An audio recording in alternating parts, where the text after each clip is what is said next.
Hello, I think we are just going live now. Actually, I need to set up the microphone closer to my face so that it's better for everybody. Let's see, is this being picked up right now? And of course, I've put things back in frame we didn't want. Okay, how about if you have the light in frame, you can have Tabby in frame as well. But we can't have one without the other, I'm afraid, because there's no room for it. So hopefully that compromise is okay, so we can have a Tabby. Let's see. I think I can get rid of my name because I'm the only one here, and you know who I am. So let me see about getting rid of my name so you can see the cat. There we go. There we go. She's not in the best spot, but I know what the people want. So we are live today to talk about how things are going in January, what I'm reading now, a little bit about what I'm, excited about in February. The patron vote selected The Witcher to talk about, so that will be just talking about the Netflix show now that me and John have finished watching it, or watching season 1 rather, and just have a little chat about that. Not about the games or about the books, because I haven't played any of the games and I've only read one book and I did not like it. So I'm going to avoid, talking about how much I dislike the things that people like. And perhaps we want to go more like that. There we go. Perfect. And then, we've also got the best books of 2019. I was going to do a video about it, but I had a hard time recording it, so I figured I might as well talk about it in the live stream. Oops. There we go. Accidentally started watching myself there. It was weird. Hello? Is it Kugraymon? I don't know. Not say the name. Good morning or evening to you two. It's evening here in the UK. It's about 7 o'clock. So I did a bit of recording this morning. I work Tuesdays to Saturdays, so this is the first day of my weekend. So I did a bit of recording this morning and then just a bit of chilling around, to be honest. I had a not particularly productive day after recording this morning. I was going to do, or I decided to do, my reading wrap-ups for 2020 in batches of 5 books, because I thought that,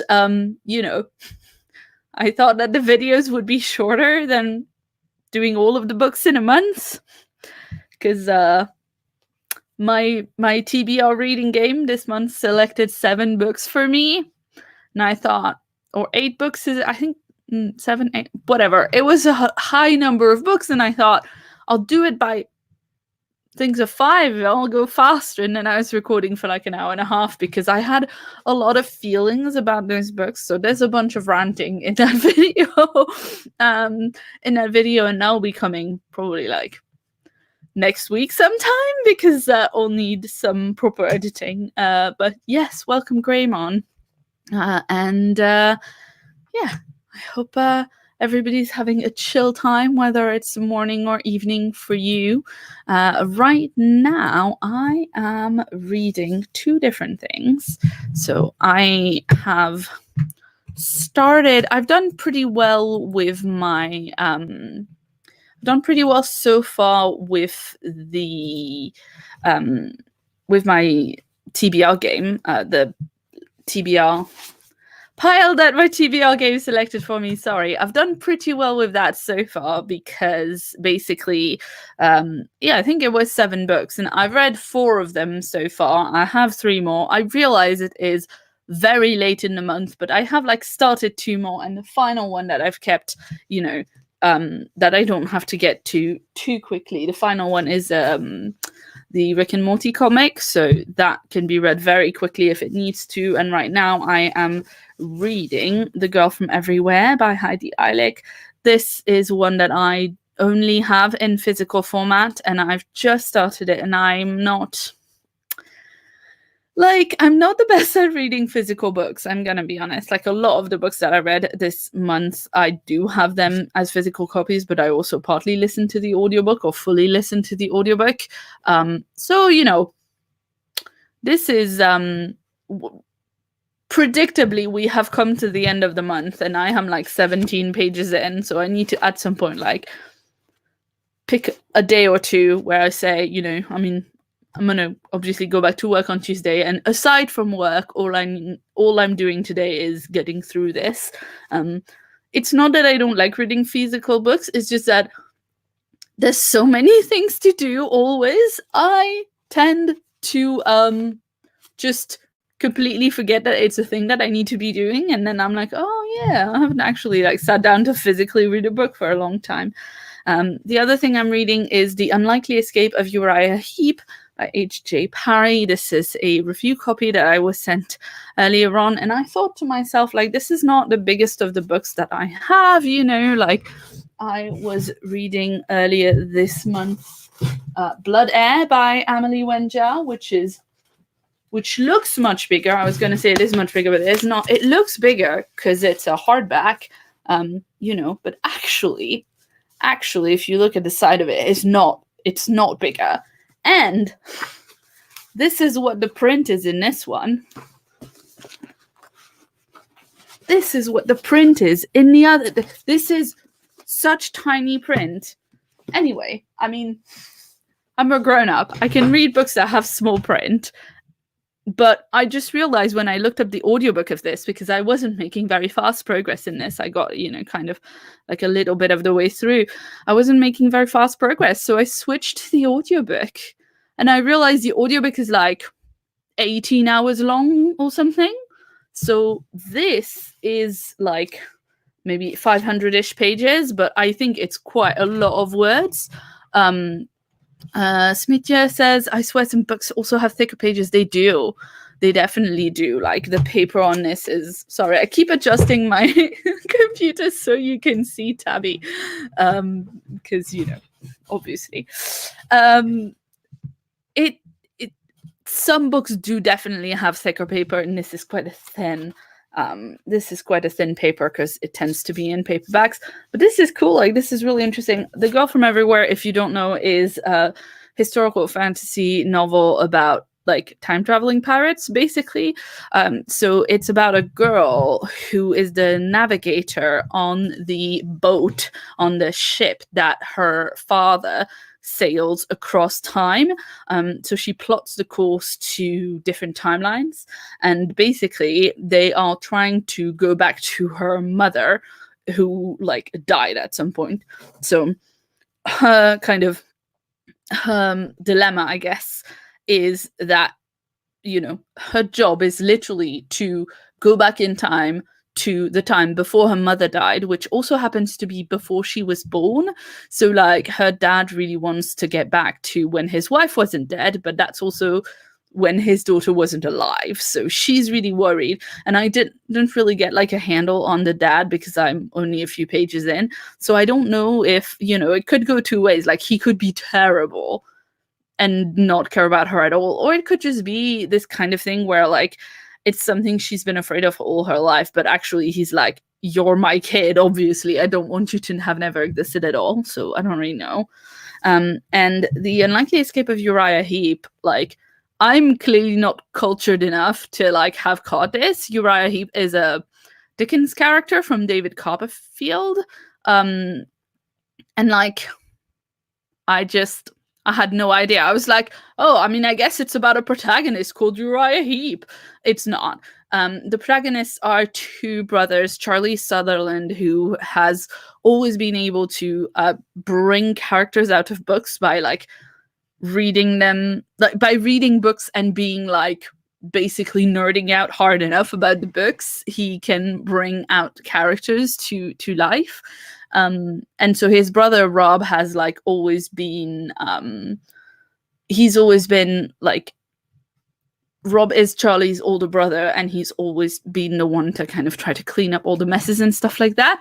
And now they're grown adults, and Charlie's like a PhD, one of those like, I was a child genius and now I'm like a completely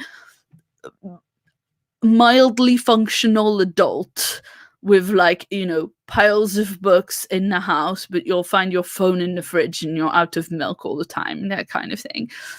Which, I recognize some things in that. Not the genius part, the not finding things part. Anyway. But yeah, in this, the character Uriah Heep, who is like a baddie, a bad guy baddie, who was written to be the bad guy in David Copperfield, comes out of the book and wreaks havoc. There's a Victorian street full of fictional characters in the middle of central Wellington. This is a thing that's cool about this book, actually. It's set in Wellington, New Zealand. And after I started going for the audiobook, because, you know, I didn't manage to read the book before it came out, so now there's an audiobook that's out, so I bought it because I was just like, I need to actually like get to this quickly enough. And I, you know, I'm enjoying it. I'm really enjoying the like Aussie, not Aussie, that's very wrong. I'm really enjoying the New Zealand voice in the narration of the, I mean, I don't know if the narrator is actually from New Zealand, but is certainly narrating the book in a New Zealand accent. And also, I mean, you know, it is getting closer and closer, and I don't know if I'm going to manage it because it's very expensive, but I am hoping to fly to New Zealand in the summer for Worldcon, which is in Wellington. So I guess it's really cool to be reading a book that's like set in Wellington. So that's what I'm reading at the moment. I'm actually much further into this book than this bookmark because I listened to a bunch on the audio, and then The Girl from Everywhere, I just need to have like a proper sit down. That's not just opening the book and reading the first 15 pages. And then I've got a comic, so it should be all fine to read in January, and then get all of the points for my D&D game. Let's see. Amit says, I haven't read the Rick and Morty comics in a while. Did you like them when you were reading them? Because I've never read any of them, but I love the show. And when I decided to put it on my list to read this month, like we had just finished watching the first, not the first, the current season of the show that's just aired. So that's why I really wanted to read it, but I've had it on my shelf for ages. And I know there's more of them, so if they're good, like I can acquire some more. And there you go. Greymon. Physical books is a thing I collect but rarely read. It always seems to be time consuming or need to be in the right mood. I only read one physical book in the last 7 years. So do you like read on do you read on an e-reader? Do you like listen to some audio stuff, or do you just prefer to read things that aren't books, like articles, things online? Like I read a lot of fan fiction on my phone. So yes. There you go. Yeah, I mean it's a cool book. Like obviously I was surprised that I was so little along in the book, you know, like because I listened to something like, well, I read a bit of the book and then I listened to the audiobook, but I'm like 6.5 hours into the audiobook or whatever, and I'm not even halfway. I'm like 40% through or something. So I don't really know where it's going to go, because it feels like from the amount that I've listened and read, it feels like I should be way further along. And obviously I'm not, so I don't know where it's going to go. Yes, no, Alistair, I get, mixing up New Zealand and Australia will make you popular in Wellington. Yeah, I suspect it will not. I suspect it will very much not. And of course, because if I'm flying in my summer, it's going to be winter in New Zealand. Like that's definitely something that I'm aware of. But actually, the temperature in Wellington should be fairly mild. Like, you know, with Worldcon, because the World Science Fiction Convention, travels from year to year in different places, and in order to host a Worldcon, cities and, you know, fan communities have to bid for it, and in the bid process they do explain that kind of stuff about the town and the country and stuff like that. So like certainly when they were doing the bidding process for hosting Worldcon in New Zealand, they did have like, this is how hot or cold or whatever it normally is in this time of year. And it seemed fine, honestly. Like, I mean, you know, I live in the UK. It gets cold. like certainly not Antarctic conditions, but actually that's not what it's not what it's like in New Zealand at that time of year either, I don't think. Like, unless they lied to all of us, which I don't think is the case. And also, you know, conventions are set in convention centers, or set, and not the story. Conventions happen in convention centers, so like it would be awful if it was way too cold to do any tourism, but I doubt that very, very strongly. And Joe says the Street of Victorian characters in Wellington, New Zealand sounds a bit like the Fable comics. I have never read those because my library doesn't have them, and there's a lot of them. So I didn't really want to, you know, it's just a lot of money to put up straight away because there's a lot of the Fables comics. I've been trying to, I don't know, I've been trying to spend less money on books because obviously I'm saving up for New Zealand amongst other things, but like with comics, I've not really found a good solution because obviously there's Comixology, but then you have to read the books on the computer, which is not great. Like I have a Kindle, but it's relatively old and it's not one that does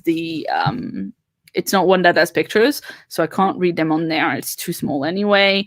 Like I do put them on whenever I read comics on Scribd or from Comixology, I read them on my laptop, and it's not something that it's not my preferred way of reading comics, but my library just really doesn't have very many, which is annoying. And New Zealand is very nice, but windy. Okay. Well, yeah, I mean, I just, again, like, I really, really, really hope that I can go, but it's a lot of money. So, yeah, me and Elizabeth from Books and Pieces have applied for this fan fund. So if you don't watch Elizabeth's channel, I would highly, highly recommend checking her out because she does amazing videos. And of course, she's a really good friend of mine. So it would be amazing if we won the fan fund, the money from the fan fund, and we could both go, because I've been saving money for a long time to go, but then we had a bunch of unexpected expenses last year, I guess, between Tabby's health was very expensive last year, guys. But she's a very spoiled cat and she comes first, so there you go. And other things. So I hope we can go, but I mean, it would really be amazing because I don't know when else I would be going. So I'm watching like a tracker thing where they alert you about cheaper flights and stuff like that. So basically, I just like staying home and going to conventions, and that's it. Very, very boring, and don't take vacation otherwise. You know, whenever I take holiday, I'm like at home, like trying to make videos and run my channel. And that's it. When I'm not working, you know, reading books, running my channel, and that's about it. There we go. Let's see. Should we swatch to what I'm currently watching? Well, what we're currently watching right now is we're actually catching up on his Dark Materials, which, you know, it's finished now. Like season 1 of his Dark Materials is finished, and obviously we've both read the book, but I don't recall why we fell off the train of like watching, because we watched his Dark Material, the first episode when it came out, the second episode when it came out, and then I completely fell off the bandwagon. And I think maybe there must have been like, you know, some other TV show that we were watching at the time, and maybe MasterChef or something like that. But yeah, we ended up missing one because of a Sunday live stream, and then never catching up until now. So we're now catching up on his Dark Materials, which is very exciting. The great thing for me about his Dark Materials is I read the book when I was like, I read all the books when I was 13 or 14, something like that. And I have not reread them since. Like, maybe I reread them when I still lived in France, like, right? Maybe I reread them in middle school or high school. Like, I first read them in middle school. and maybe I reread them in high school, but I have not reread them since at least university, which, is something of a long time because we're not getting any younger. And so basically, I remember some bits of the story, and I specifically remember more about the first book because the first book has a more linear plot line, and because there was that movie with Nicole Kidman a few years back. Well, many years back, because I know I was at university. So there was that movie with Nicole Kidman 15 years ago that I did see. So there's a lot of things that I remember that are, from the first book, because it's a fairly simple storyline, and I had a refresher.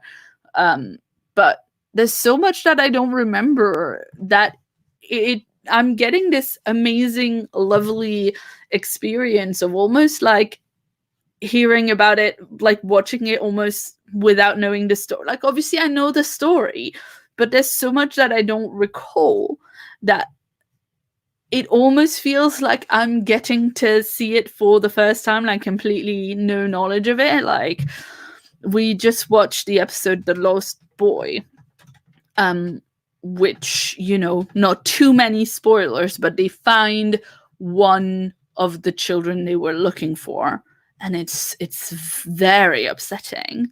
It's very, very upsetting, And so last episode that we saw was super fun, like, recruiting the armored bear, all of that. And then all of a sudden it's like, go to the ghost town and find this extremely upsetting sight, and like, and yeah. Anyway, again, don't want to say too, like, if you haven't read those books, and if you read them very long time ago like I did, and you are wanting to like watch it and recapture, like, yes, that would be just amazing. Also, John and I are definitely watching ridiculous like SAS training show that's on Channel 4 right now in the UK, where they just, I mean, I don't know, people sign up to be on, I'm not sure why, but yeah, to be on these shows where they do mock training as if you were going to be recruited into the special forces or something. And it's so, I mean, I don't know. I just think it's hilarious because I'm sat at home in my warm living room and like watching this show about people who are getting like just, I mean, and I guess that it's not hazing because it's like an actual process to like train people to be very efficient in combat zone and whatever. But like, I'm warm and they are getting bee stings in like Scotland and in anyway. I do enjoy watching this kind of show. Obviously, it's ongoing. It's showing on Channel 4 right now once a week. So we are watching it once a week and going like, ha ha, we are warm and we are, having our dinners, petting the cat and being warm, and it's great compared to like what these people are going through.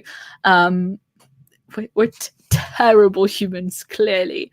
But one thing that I'm looking forward to watching, we haven't watched it yet, but one thing I'm looking forward to is I found a Doomsday Prepper documentary on Netflix, and I have not, I saw the subject line and I was like, oh, that seems like a John and me watch this together kind of a show. So I told him about it and we haven't watched it yet. But that's coming up next in the like, this is not actually very good, but we are going to enjoy. I mean, I don't know, the documentary might be really good because like sometimes documentaries about, like flat earthers or the Fire Festival are really entertaining. But yeah, the SAS thing is not good, but it's very, very enjoyable. I think I talked about how much I like that kind of thing in my Guilty Pleasures video that I did earlier this year. And Joe wants to know if we've ever watched or read The Expanse at all. No, I was going to watch The Expanse season 1 a couple of years back because I think the last episode of the season was nominated for a Hugo. Just never got around to it. I haven't read the books. I'm told that like the first book is very light on female characters and that you have to wait until like a few more books go by before there's actually any like good female characters that are interesting, that have more of a story. So I'm not sure that I'd want to like start on that knowing that from the beginning. Like that's a big time investment for something that only gets good after a little while. But I mean, maybe the show, it's just one of those things where like it's a thing I would be interested in, but where is the time? And there's always new things coming out. So like it's not for lack of interest, it's for lack of time, really. Let's see. Do we have any other questions, or shall we move on to let's see. Hey, Sarah. Sarah's here and says the Doomsday Prepper series is awesome. Okay. Chill puppies on the Twitter. Puppies on the Twitter is always good. I'm actually streaming on my laptop, so there's not they are so good, they look good. They're very cute. I have no idea how I can share that aside from just putting a link in the chat, but as that is my regular MO, I'm going to do that. Ron says there are good female characters from the start, assuming in the Expanse, but they don't have point of views until the third books. Yeah, I mean, it's not necessarily that they're not there. What I've heard is that they don't really have like a lot of developed things going on. So let me just put puppies in the chat for everybody to enjoy. And Smithy says, have you ever seen the miniseries Ascension? It's on Netflix. It's about a generation ship launched in the 70s. I have not seen that or heard of it, but it sounds great. I love a generation ship stories. Greymon wants to know about the Witcher series. We are going to talk about the Witcher like in a moment. Well, I mean, we could go on to the Witcher now and do best books after. Because that was the Patreon voted topic for this month's live stream. So I guess let's go on to talk about The Witcher. I hope everybody appreciates that I was like, chilling today and looking for an excuse to not do any work aside from being at home, being on my computer, like watching YouTube videos and also preparing banners for this live stream. So there you go. So The Witcher. Now, obviously, I know many people love The Witcher. And I had like, it is one of those books that I get people telling me to read the Witcher books like on a super regular basis in the comments. I get people recommending it to me all the time, and it's like I found it in a charity shop at some point, and I read the first book that was a novel, Blood of Elves. I didn't read The Last Wish because it seemed like it was prequel sort of stuff. And it was very confusing. Didn't really understand what was going on. And I also very much disliked it. Also, Triss is awful in that book and very rapey. So did not like that. So anyway, I just had this kind of like, I get that people love the games. The games are very different from the books from what people have said, and the characters are obviously, you can put a lot more of like, I guess you can put a lot more of your opinion on the characters when you're playing because you're, participating in the narrative in a very different way. But, I just thought when the series was announced, I was kind of interested to see whether it would borrow more from the games or from the books. And I wonder if anyone has played the games and read the books and seen the series. Like, what do you think about that? Because, for me, as someone who had forgotten most of one book that I didn't really understand anyway, that like this series, if you don't know, is based on the book of short stories, The Last Wish, and not on the first book in the series, Blood of Elves, which is the one that I actually read. So, I definitely wanted to give it a go because I know so many people love it, and sometimes when there are problems with a text that is a little bit older, an adaptation can really help with that. And I think it did, actually. I mean, I don't know, the the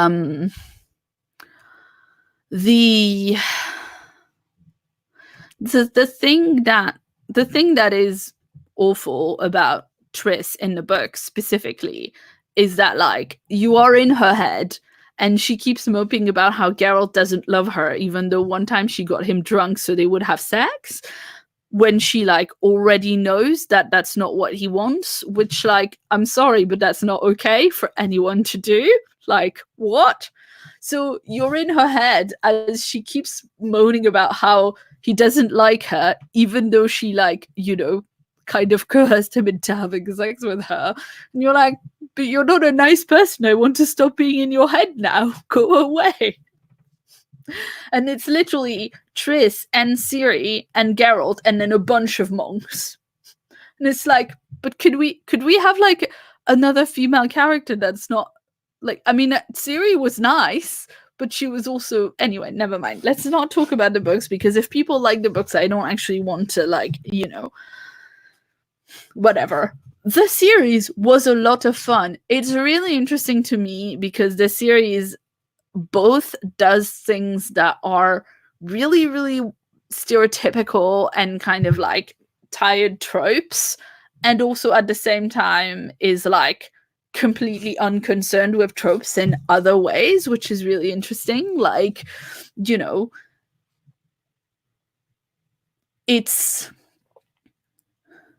it's obviously got this plot line with Yennefer about her, Yennefer gains power, and like gets rid or cures the physical disability that she has by gaining power, but she trades in her ability to have children.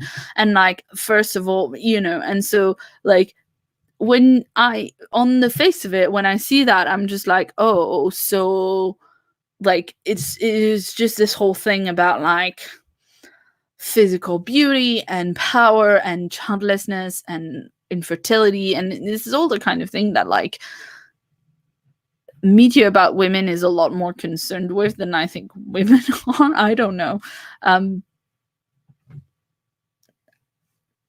But at the same time, she's an awesome character. She's really powerful. She makes her own decisions. Like, she is really badass and fun to watch.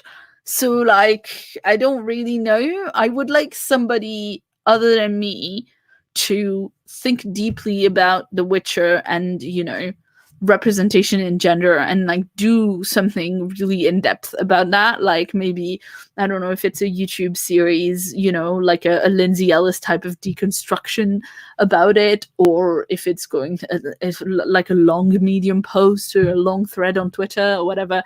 Like, I want to read and see more, like, critical analysis about The Witcher, because it's so much fun, but at the same time it is bonkers. Like, there are so many things about it that don't feel like they're good, but they're also really enjoyable. Like, I find it very interesting how some of the time it chooses to not explain things that are going on, but maybe it's just me, but I don't know. The Witcher is really, really fun. I really enjoyed watching it. I think Geralt is hilarious because he's always just like, like, he's always grumpy all the time, but at the same time, like, he clearly has a lot of feelings about things, and he's trying not to because he's not meant to, because witchers are supposed to not have feelings or whatever, but, like, that's clearly nonsense as well. I don't actually know what character, like, Jaskier is in the books. I gather that in the game he is a character called Dandelion, which is hilarious. But, yeah,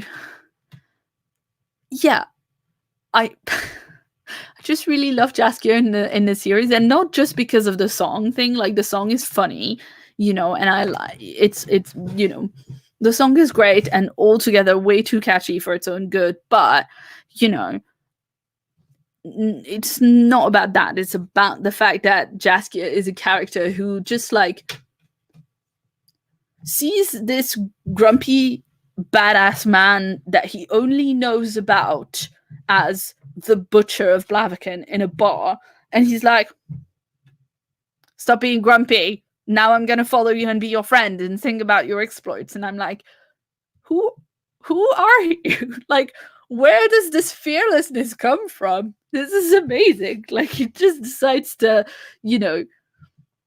Anyway, I think Jaskia is a bloody gem, and I was very angry at Geralt because in that, like, the episode before last, he is super mean to him when, like, clearly the problem is you just had an argument with Yennefer. Like, please stop taking your anger at your girlfriend out on your boyfriend. That is not acceptable, you know.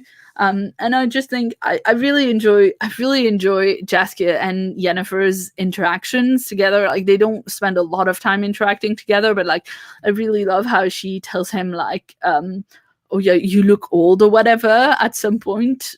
I mean, presumably he's supposed to age because he's just a human mortal, but he does not, because he's just an actor, and that's hilarious to me. But, you know, like,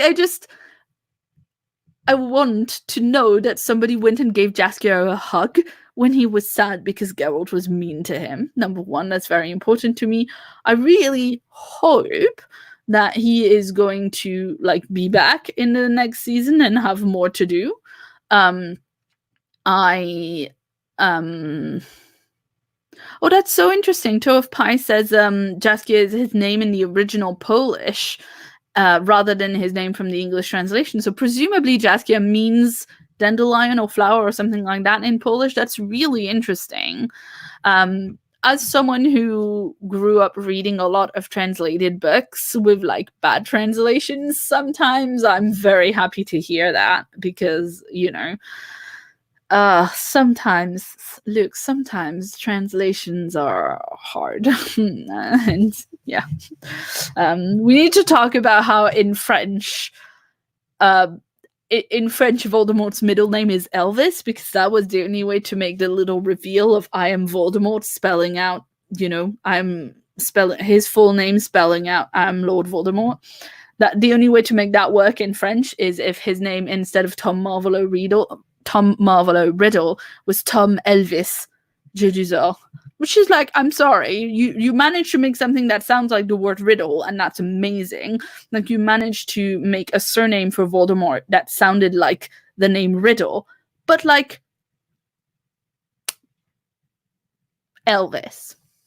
And sorry, Sarah, I just missed your comment, which that Jaskia translates directly to yellow flower, which is why he's dandelion in the game. So that's that is fun. I mean, you know,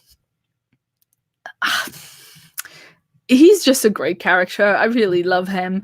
I mean, I think it seems like Greymon was saying I dislike Ciri in the series. I get she's a royal princess, but she is annoying. And there is a part where she says she's done apologizing, and it seems like she never really started apologizing in the first place, which, yeah, that's fair enough. There's a moment in the series where Dara, the kid that Ciri met in the forest, who keeps, like, risking his life to save her and keeps getting more and more in danger to save her. And by the way, Dara was, like, able to stay in the forest with the, like, nymph people, where he could have, like, you know, drank that potion that would help him forget all the trauma that he's had because Ciri's grandmother killed all of his people. Instead of doing that, he follows her, even though he knows he has a bad feeling about it. And then, like, miraculously, he decides to leave her before he dies. But I was like, oh, thank goodness he's finally left her, because he was definitely gonna die. He was definitely gonna be murdered in order to save her, and I was very glad that he was not. And Sarah points out, of course, about Yennefer, it's not really that she wants kids, it's that she wants to have the possibility to make a choice, which, of course, is very important. But, you know, everybody's reacting to my Elvis anecdote. There you go. Yes, I mean, you know, sometimes you get the sense, sometimes you get the meaning, but it is hard to get the tone as well. For instance, I'd be really interested to hear whether in Polish Jaskia exists as a name, if yellow flower is a name that people have, because I don't know about Polish, but like in French, for instance, there are just like names that exist as real names that people have, and you know that that is a name. Like Claire is a name, Mary is a name, you know. But if you have a thing that's not a name, it's kind of hard to, you know,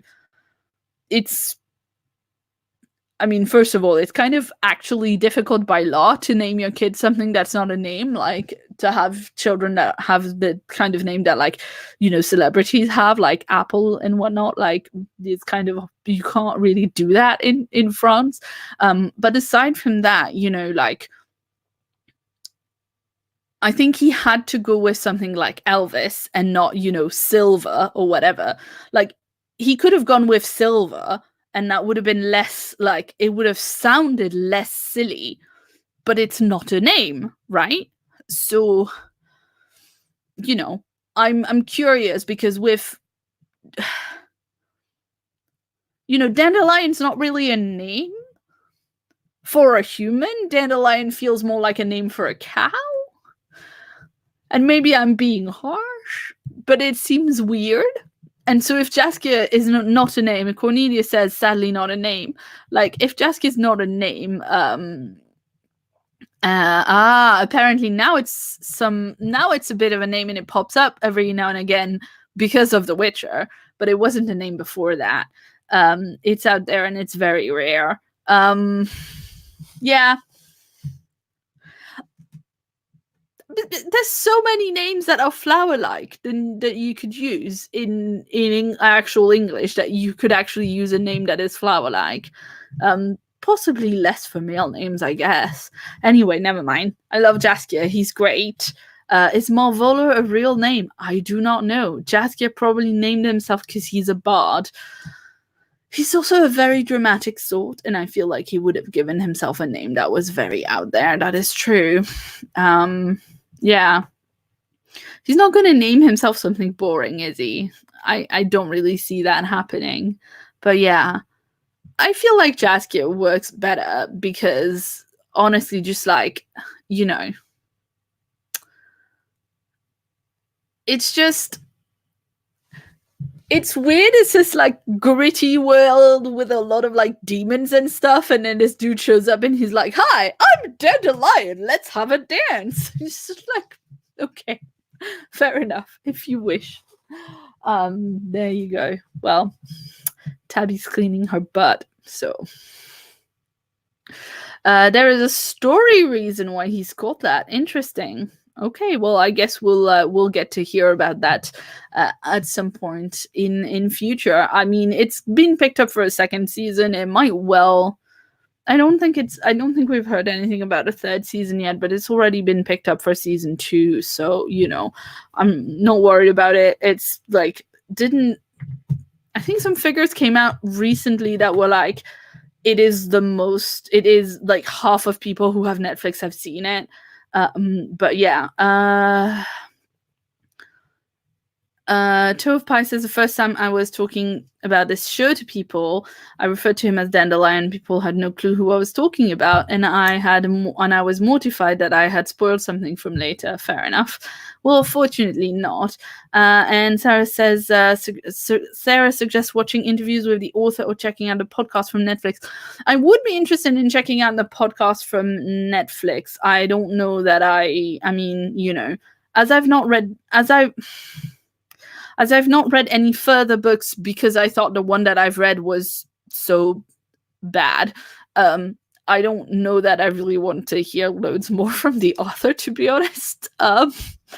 But yeah, I love it when I mean, you need to tell me what the podcast kind of does and what it's like, but I love it when shows do when TV shows do a podcast like that where like they go in, and I say when, there's one that I can think of, and that's The Good Place to Podcast, and I really love The Good Place to Podcast. That's another thing I'm watching right now, by the way. The final season of The Good Place is in its final stretch, but I haven't seen the episode that came out this week, so that's something I'm gonna watch either tonight or tomorrow, so don't say anything.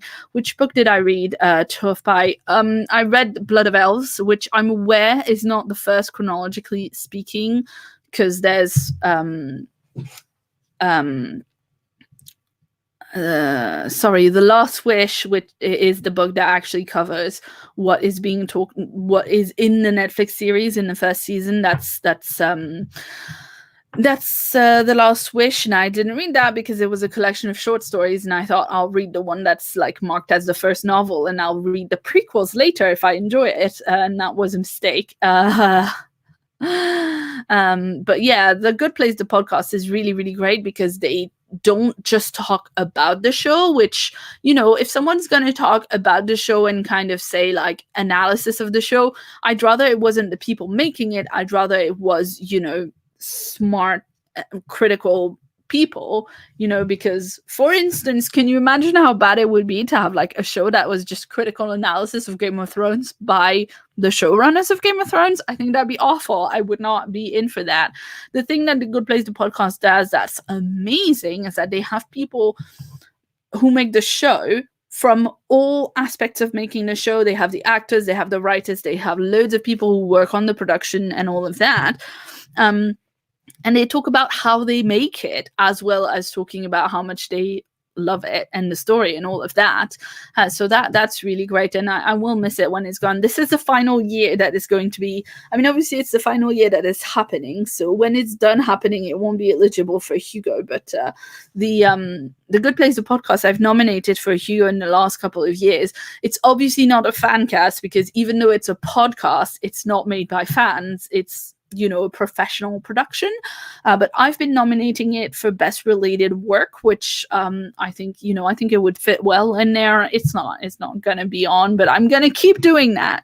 I'm gonna keep nominating it for best related work. And yeah, people say it is better to start with the short stories. They get you in a right mindset for the novels.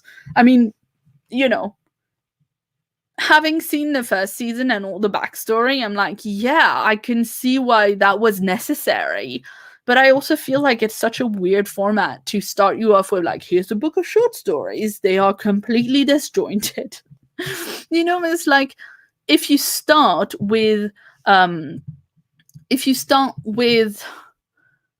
one short story, like a lot of books in particular, I don't know, maybe also in literary circles, but specifically in sci-fi and fantasy, it's really, really common that you have somebody who writes a short story, and then the short story is popular and people love it and keep talking about it, and then based on that, the author writes an actual novel. Like literally, I just finished reading Catfishing on Catnet,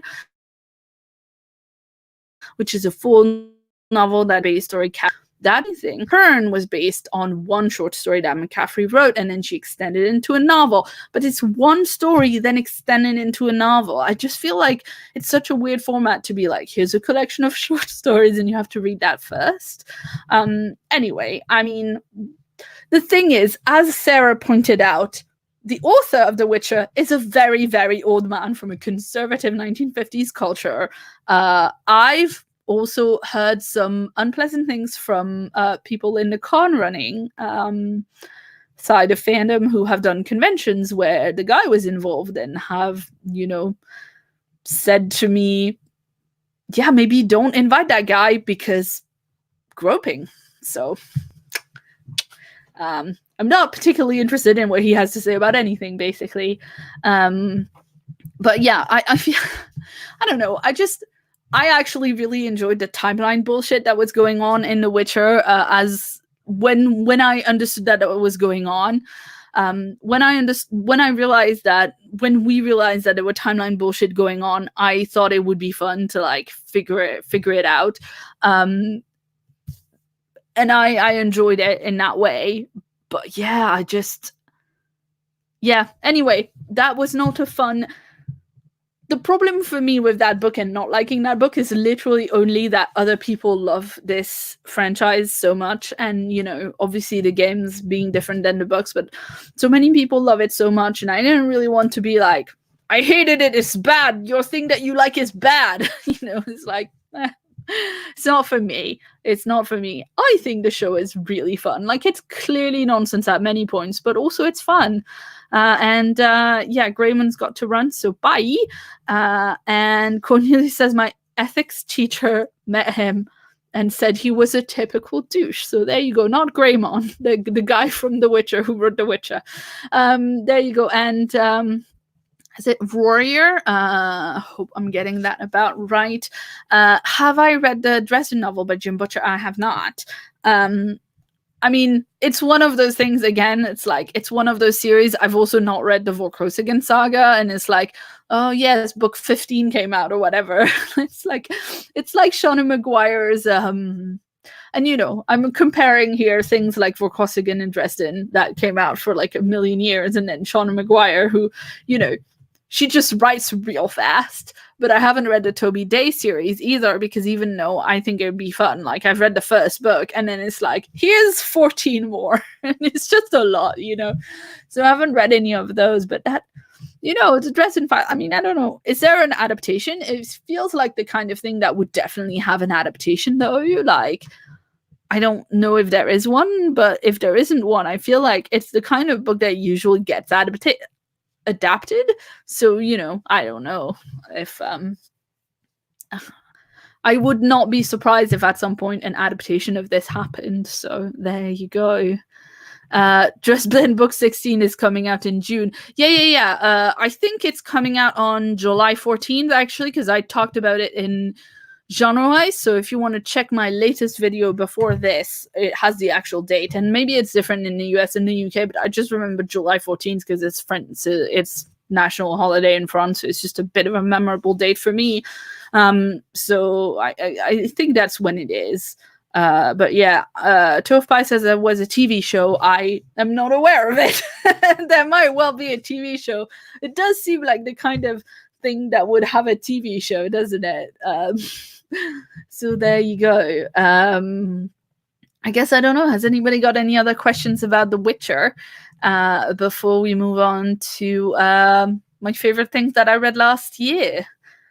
Because yeah, basically I did a there was a single season of a TV show in 2007, but back in 2018 there was talk about bringing it back. I've not heard anything, and I tend to kind of, I'm not saying I'm the biggest expert here, but I do tend to try and keep on track with news for my news show that I do. So I kind of read a lot of, I read a lot of, like IO9 and Wired and things like that. I do read a lot of SFF fandom news things. So, but I've not heard of that. And Joe says there was a show, but it was not great. It had 12 episodes and started and had one of the actors from Arrow. And on Christy Road says, even liking the Witcher books, there are some very awkward parts. Fair. I'm not going to argue with you on that, I'm afraid. Oh dear. Okay, so let's talk about some books that I read in 2019 that I really liked. Usually I do this in a video first up, but I kind of ran out of time, and I tried filming it. I tried filming a video, and then I had problems. This camera that I use for recording my videos is a little bit old at this point. Like, it's not old as in it doesn't work. It works perfectly well, but the camera I bought a few years ago, and even though it works perfectly well and it doesn't really need replacing at all, the batteries are a little dead. So the batteries really don't stay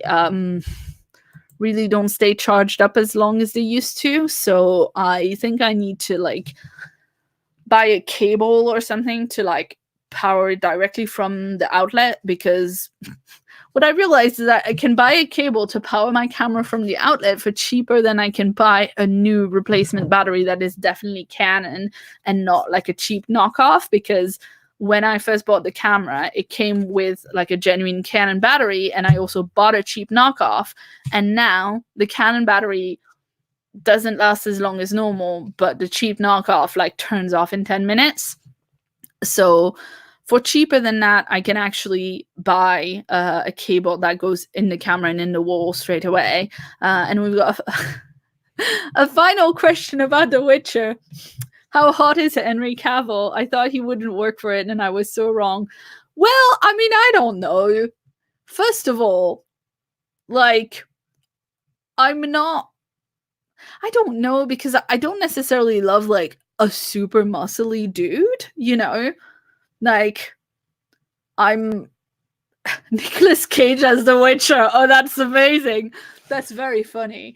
I don't know. I feel like Geralt works as The Witcher, but I feel like Henry Cavill works as Geralt. But honestly, I don't really, I didn't really have an image of him in my head before I watched the show, so I wouldn't be able to tell. But I don't personally find him like super hot, especially not in The Witcher getup. Like, if you put him on like a red carpet in a tuxedo, like certainly he cleans up nice, but he's very square shaped. That's true. Oh no.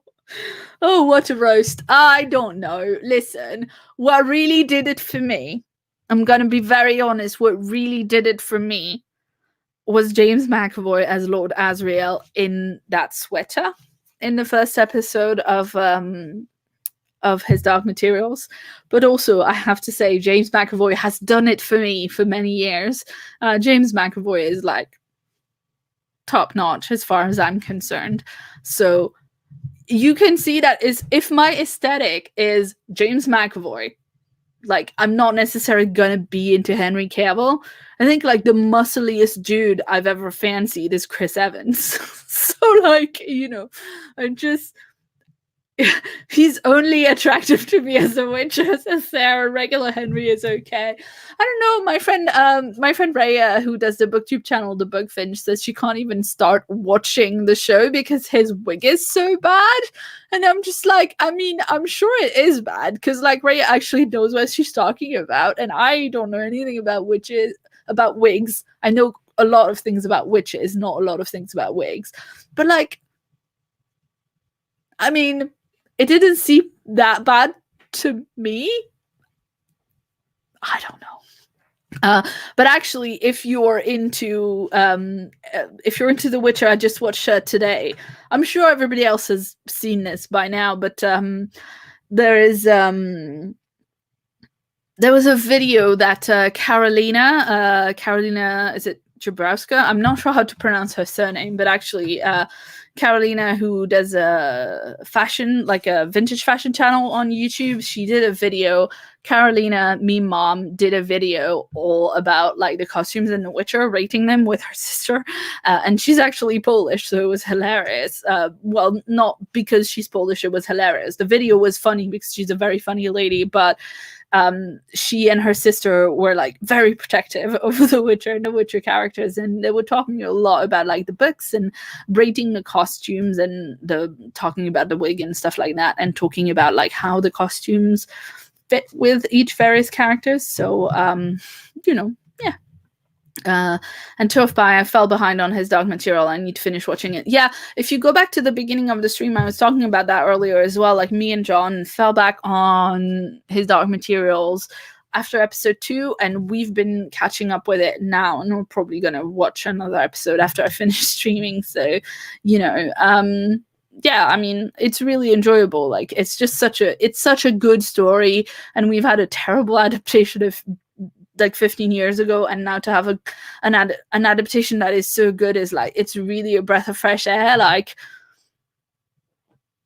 the thing is, you do need a genuinely brilliant actor to do Lyra, because so much about her is her gumption and the way that she talks and the way that she's able to charm people. And like, no shade to the child actor who did the previous adaptation with Nicole Kidman, but like, you just need. She just wasn't up to scratch, and it was a shame. Meanwhile, Daphne Keane is so brilliant. It's like, what is she even doing? She is so good. So I'm really glad that they, got to a point where they were like, oh, we found a child that can actually do this, that is actually able to carry this, because, yeah, she's great. Anyway, I hope she has an amazing long career and we get to see her be amazing in loads more things. Okay, we're not talking about. Let's get actually back to books, because last time I streamed for like 2 hours and a bit, and number one, my voice was dying, and number two, I found out that YouTube actually, if you are, I'm just gonna put the banner for The Witcher back because this is bugging me that it is right now saying that we're onto books. But yeah, last time I found out that if the live stream is longer than 2 hours for a non-monetized channel, then it's taking a while to actually like get onto YouTube proper. So I'm going to try to keep this one under 2 hours. Now, let's see. Talking about his Dark Materials. Tough Pie. I remember loving the books, his Dark Material books when I was younger, but I don't remember them well. Yeah, this is exactly what I was saying earlier. It's just really fun to go back into this series that I remember loving, but I don't remember the details, and I'm getting punched in the feels like so much. And Daphne Keane was amazing, that's for sure. How do you feel about the infamous Witcher testicle armor? I didn't notice.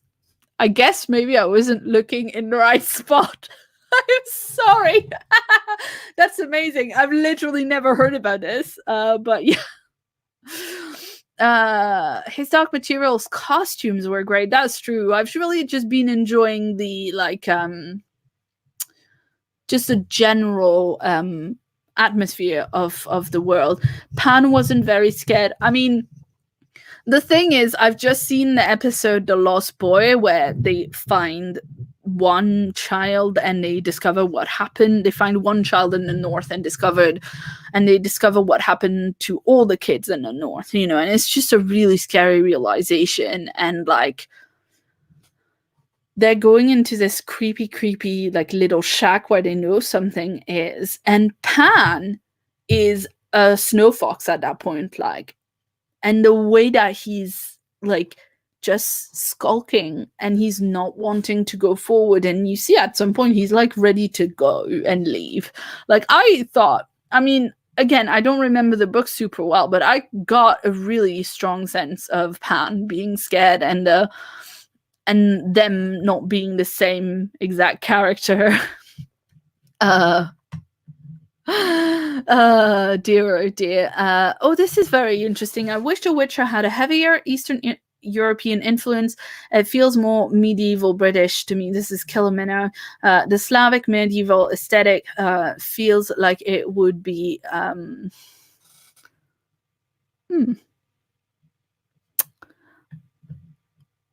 think you might be missing a word there, but yeah. This is another thing that Carolina talked about in her video, which I thought was really, really interesting, the Slavic medieval aesthetic compared to the influence. I think you must be talking about the show and the visual influence of the show. And I have to say, like, I get what you're saying, and I think it's entirely valid, but I also think it's sadly very unsurprising, because I feel like in general, in broad generalizations, fantasy has historically not been great about depicting anything that's not like medieval Britain. And or medieval Western Europe even, because Eastern European influence is not as common. So this is a this is a problem that we've had, frankly, in fantasy for a really long time. And the reason it's a problem is just because it gets samey, and we should be able to have other things as well. It's not that I don't want to ever see any British medieval influence. It's just that it's all we have. And I think in visual media, it's also very present, and it's hard to get away from, because we have come to understand certain things as shorthand, for as shorthand for fantastical things. And like people will expect to see a certain type of castle or a certain type of something else. I don't really know, because I don't know what the Slavic medieval aesthetic is like, but Killer Minnow says, I think it would be a better fit, the Slavic medieval aesthetic, in the show. And Sarah points out the show's podcast claims there are many Slavic influences, especially the monsters. I mean, I think that's fair, but it's, and Cornelia says they went for middle ground for the show, so neither of the audiences get mad. I mean, if they did that, then that's really good, because I feel like a lot of the time the problem is not even necessarily that you're not choosing to portray a certain thing.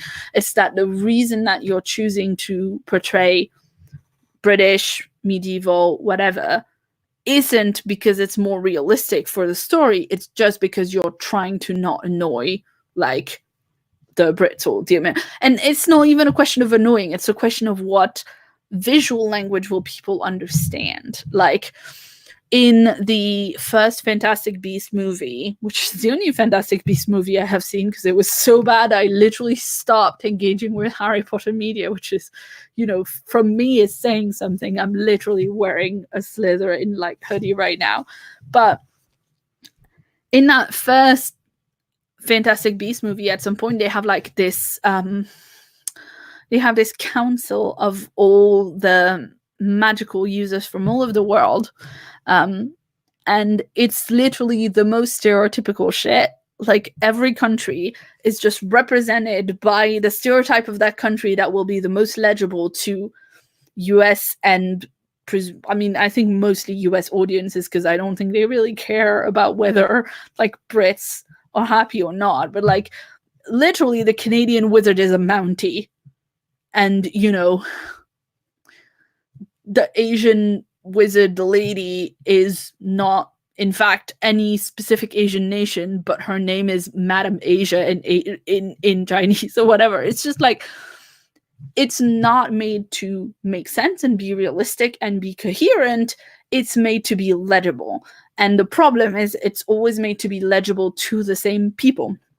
So, for instance, they've decided to do a New York that is legible to, modern American audiences and mostly legible for white people, because they've decided to do the Harlem Renaissance period and then not put any people of color in New York, which just doesn't make sense. And also New York being very clean doesn't make sense. Anyway, is there a Brazilian stereotype in there? Thomas Richter wants, I don't know. I don't necessarily know. I noticed the Mountie because it was so, and when I say other people noticed the Mountie because it was so over there, so out there, and other people noticed the Madame Asia character because it was so offensive to have that. But yeah. Okay, so On Christie Road is explaining the thing that I said earlier about testicle armor. The Nilfgaardian armor was infamously wrinkly, somewhat like this. I did not want that visual, but thanks for explaining. See, the Nilfgaardian armor, like, I didn't really think much of it because I thought, and I know that people have said, oh, but it's just leather, it doesn't really protect this armor, but I just thought that the Nilfgaardians were, I just thought that the Nilfgaardians, had a lot of magic, and even if the soldiers don't have magic, that they had. One of the things that bothered me actually about The Witcher is that I don't really get what Nilfgaard's whole deal is. Like, they seem to be fairly culty, and they seem to have kind of indoctrinated the witch that was sent to them from like the witchy Hogwartsy place. But I don't really get what their whole deal is. Like, is it a religious thing? Is it about a specific, like, charismatic leader? I'm not quite sure. I just kind of felt like now I can't really think of anything other than testicle armor, but never mind. I felt like the wrinkly leather armor was very much like a power move. That's like, I mean, who cares? Because A, we have magic, B, we have the power of righteousness or whatever, and C, there's so many of us, even if you kill one of us, we'll still win. This is kind of what I got from it. But yeah.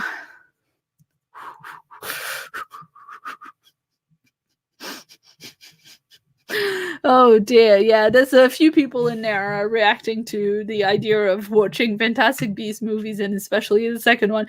Yeah, do you know Toe of Pie? Like, I was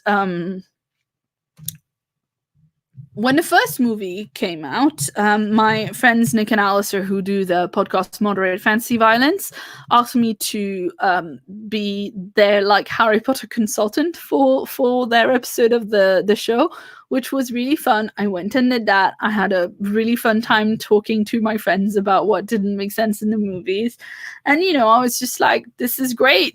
This is the kind of thing that my 15-year-old self would like to know about my life currently, is that when I'm 30, I go on people's podcasts to talk about Harry Potter as like my expert friend who is the nerdiest Harry Potter person I found.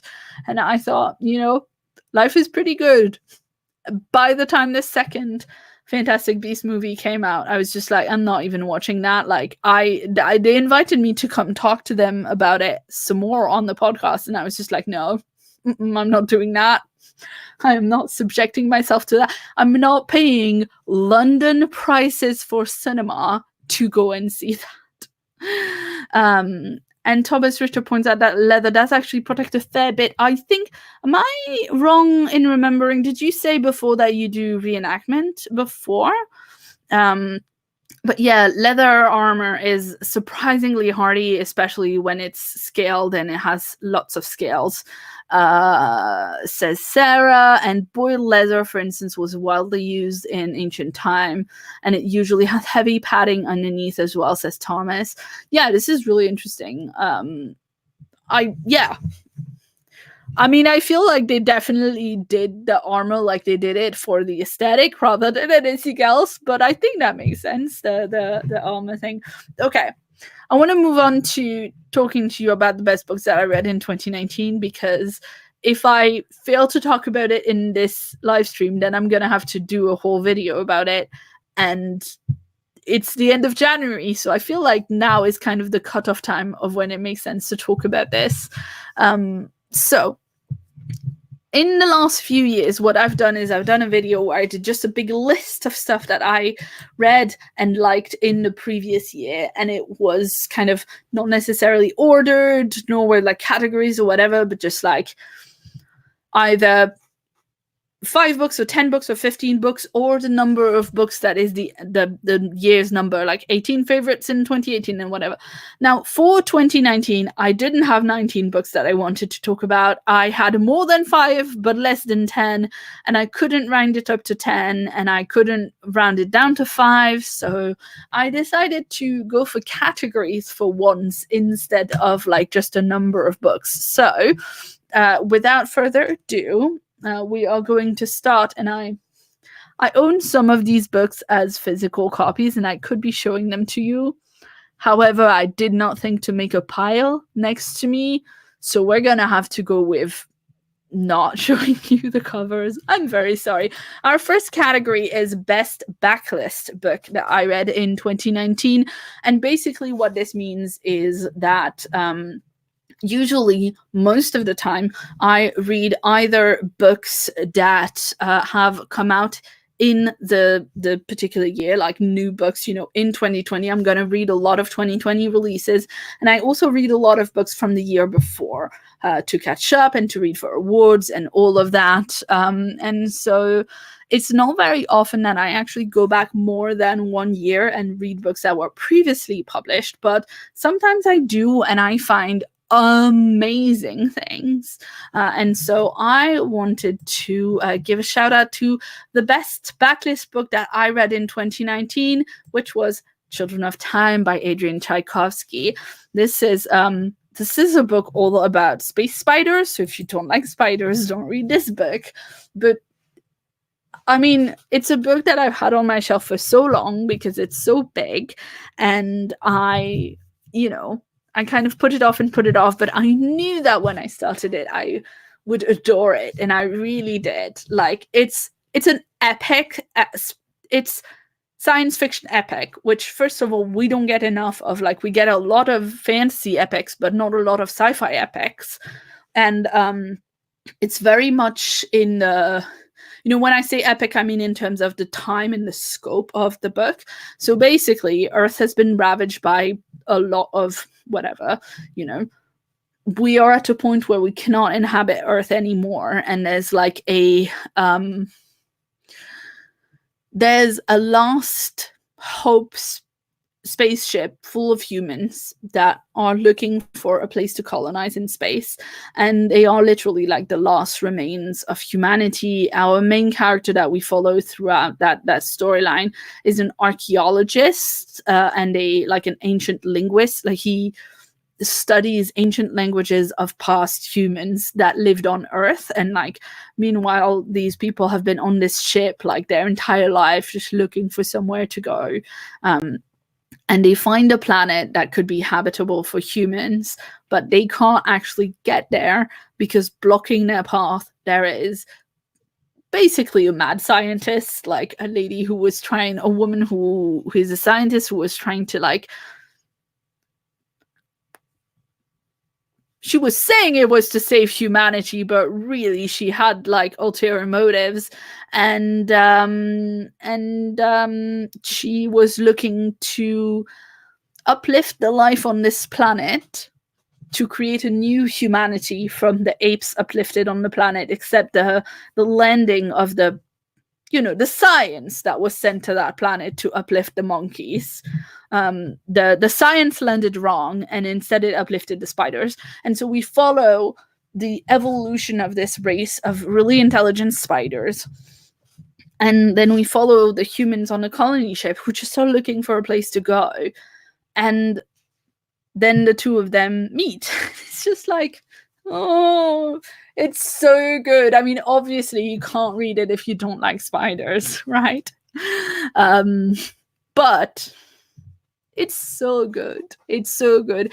And it's got this cool thing where all the spiders have this really very specific social structure to their lives, and they all reuse a set of names. There's Viola, and there's a bunch of the spiders all have specific names. I think the boy spiders are all called Florian or something.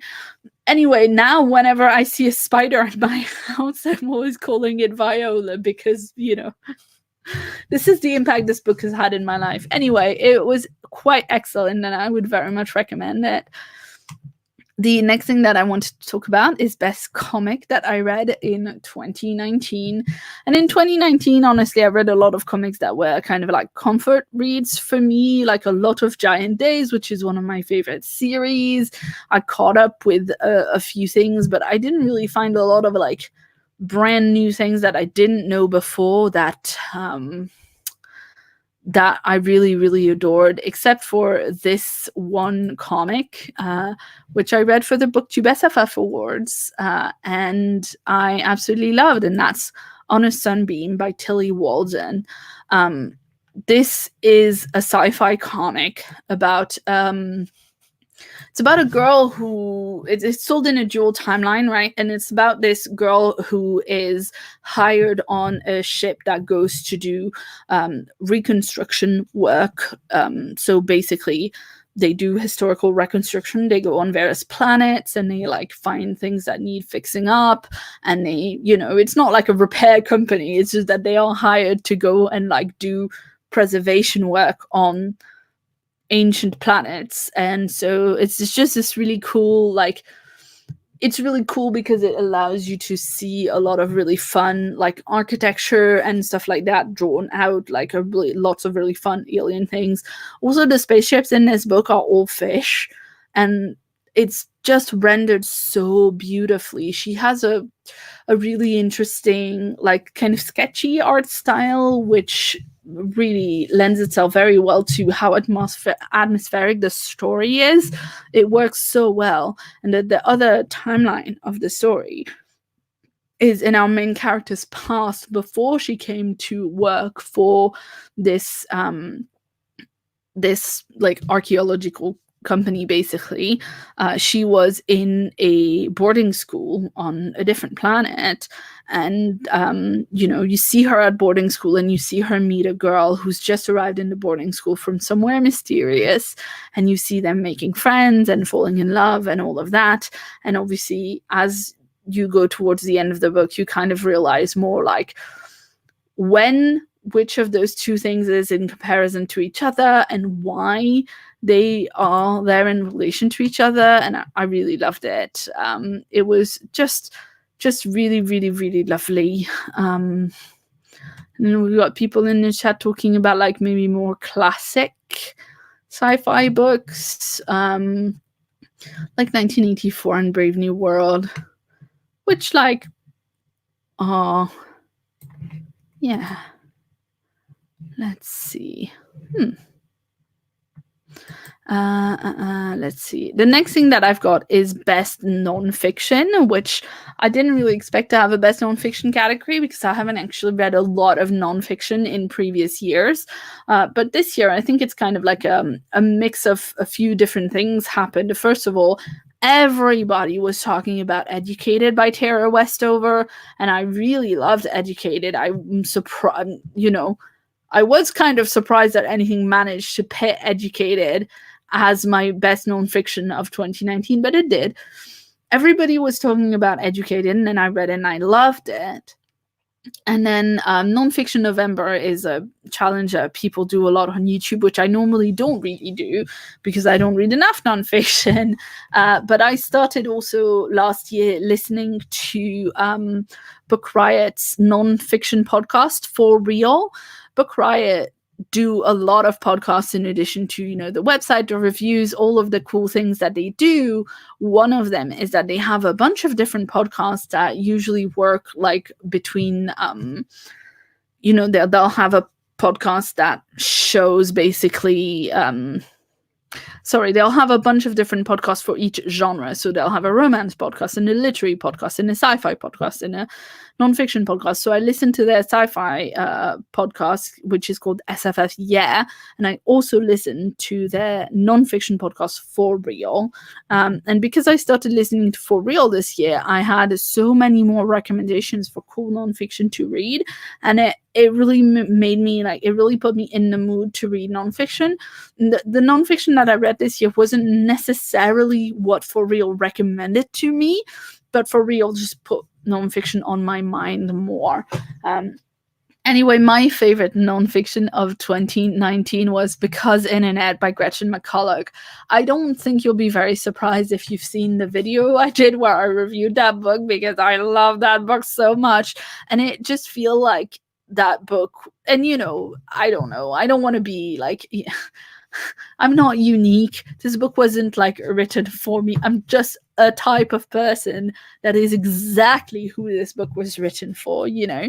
I feel very targeted by this book in a delicious way.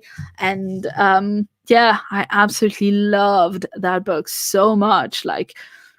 So much of it felt like it was, it was examining something that's familiar to me and that I love, but in an academic, then it's still in a very accessible way, right? This is a pop linguistic book. It's not an academic text, right? But I haven't done linguistics in an academic setting for 15 years, so I needed pop linguistics, but it's a subject that I was very passionate about at the time, that I still love, that I still find fascinating, and the fact that it was, this research that's applied to this research that's all about this thing that I love, which is the internet, and this thing that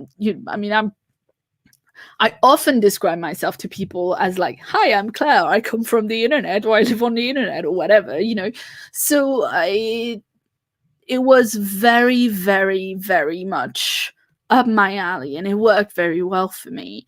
And because of that, I think it was funny, and it was smart, and it was interesting, and it did all these things really well. But most of all, it was just perfect for me. And I actually got it from the library, but now I really want to buy my own copy, because that book is also beautiful, and yeah. As I said, every time that I've mentioned this book so far, Gretchen McCulloch also does a linguistic podcast with fellow linguist Lauren Gahn. So if you want to hear the two of them, oh no, oops, we've lost a fairy light, I think. Anyway, if you're interested in linguistics, I would highly recommend Linkthusiasm, which I'm gonna pop in the comments, because the spelling is a little bit difficult to explain. Linkthusiasm. So I would very much recommend that if you're interested in linguistics. There's a bunch of episodes, but they're all really easy. The podcast, even though it's not specifically pop linguistic, they don't call it pop linguistic, and there's a lot of, there's a lot in there they talk a lot more about academic concepts than Gretchen does in the actual book, because internet, it goes more into detail, but also they're so good at making it accessible. So, and the episodes are really short. So again, is it general linguistic or one language or one family specific? It's general linguistics, and they do an episode a month, but then they also have episodes with guests and whatever. Let me think. I listened to one recently that was really interesting. That was with a Maori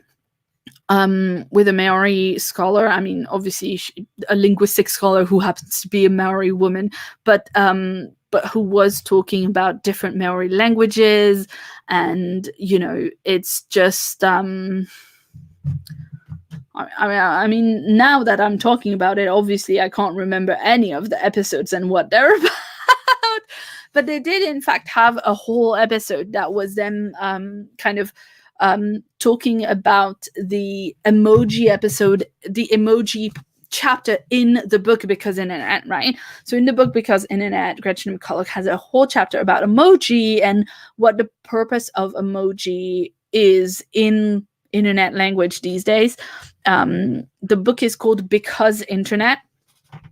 It's actually on screen right now.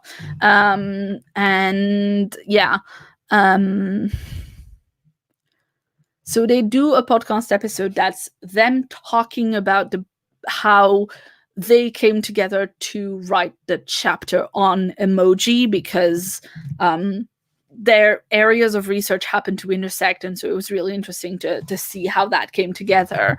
But yeah, I just loved it. I loved it so much. I'm gonna keep recommending it to people who are into language and the internet, and it turns out that's many people that I know. The next category that I've got is best novella, and I read a lot of novellas, so that was kind of tricky to pick for me, and I had to kind of narrow it down, because some of my favorite novellas were like thing where like there's one novella, but there's also a series. It's also within a series of novellas, right? So the novella that I've chosen is part 1 of 2, and I didn't want to choose both of the novellas because then that's almost like I'm picking a novel for best novella. So anyway, what I went for is Alice Payne Arrives by Kate Hartfield. So this is a time travel story, and what I love about it is that you've got a great mix of like kind of historical fiction, but also even in the historical fiction sections there's a lot of like cool, science and automata and things like that. That's almost a little steampunky, but then you've got this like science fiction side, and it's that this is another one of those books that is all about like a time war and like controlling the timeline. And it seems like it's a subject that's cropping up in books more and more. Like I've read quite a few things. I've read a couple of things this year that were just about conflicts based in time travel, and I know that I've got at least 2 more things that are based on that I haven't read yet. So but it's interesting to me that it's a theme right now in modern SFF. But what I really, really loved about Alice Payne Arrives is like the time travel was so smart, and it was very,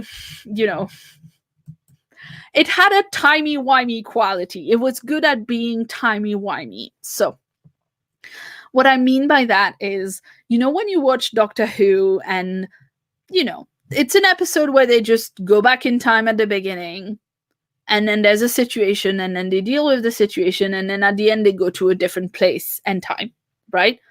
So that's a basic Doctor Who episode, right?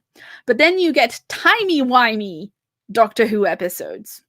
And timey-wimey Doctor Who episodes are episodes like Blink, where, you have to think about the time travel and see how it works together. Because if you're not like, thinking with time portals, it doesn't really work.